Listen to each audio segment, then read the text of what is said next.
So hey guys, আমি এখন তোমাদের একটা জিনিস দেখাবো যে আমাদের স্কুল, যে আমি যে স্কুলে পড়তাম, তো এখানে সরস্বতী পুজো, তো সেটাই দেখাবো। দেখো ব্যাস, এখানে আমাদের সরস্বতী পুজো হচ্ছে। আর এই যে স্কুল আমাদের, এটা আমাদের টিচার্স রুম এখন। ব্যাস এই বাস দুতলা, এটাই আমাদের স্কুল। ব্যাস, আরে দেখো সরস্বতী পুজো, ওই আমাদের গেট, ওইটা কি সামনে দেখেছি। খুব সুন্দর সাজানো। আর কালকে সকালে তো আসবো, অবশ্যই দেখাবো এটা। তো তো আমরা কালকে আসবো অবশ্যই, তাই তো? তো আমাদের এই প্যান্ডেল যে বেড়েছে, এই আমাদের কি নাম, অগ্নিকাই। এই সব মুখ দেখা। কালকে কালকে হ্যালো গাইস, একটা কথা বলি, কালকে অগ্নি আমাদের পাশে একটা পুজো হচ্ছে, তো সেইখানে পুরো ডান্সের দায়িত্ব ওর, ঠিক আছে?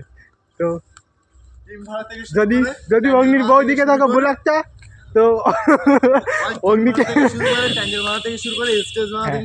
তো যদি যদি যদি হচ্ছে অগ্নির বৌদিকে দেখো, তো অবশ্যই অগ্নির সাথে কন্ট্যাক্ট করো। অগ্নি পুরো ডান্সের দায়িত্ব অগ্নি। তুই কিছু বলবি বল। ওর ক্লাসটা নিয়ে নিও বৌদি একটু। তুই কিছু বলবি অগ্নি? দুটোর সঙ্গে করে নিয়ে আসবা। তো ব্যাস, কালকে আমরা সকালে আসবো, তখন দেখাবো পুরোটা, তাই তো অগ্নি? কালকে সকালে আমরা কোন গেট দিয়ে বাইরে বেরোই, আমাদের গেট বন্ধ হয়ে গেছে। আমাদের গেট বন্ধ হয়ে গেছে, এখন হচ্ছে কালকে খিচুড়ি খাতে আসতো কালকে অবশ্যই। এদিকে লাইন মারি। দেখো স্কুলের অবস্থা এখন এই হয়ে গেছে, কোনো বেরিকেড নেই, এখান থেকে আমরা যাচ্ছি আর ঢুকতেছি।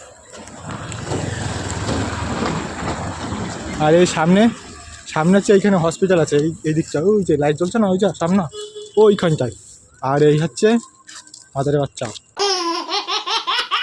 এটাই ছিল আজকে ভিডিও। ভালো লাগলে লাইক, কমেন্ট, শেয়ার, ভাই চ্যানেল নতুন সাবস্ক্রাইব অবশ্যই করবে। দেখা হবে পরে কোনো একটা ভিডিও। তো সুস্থ থাকো, ভালো থাকো, চলো বাই।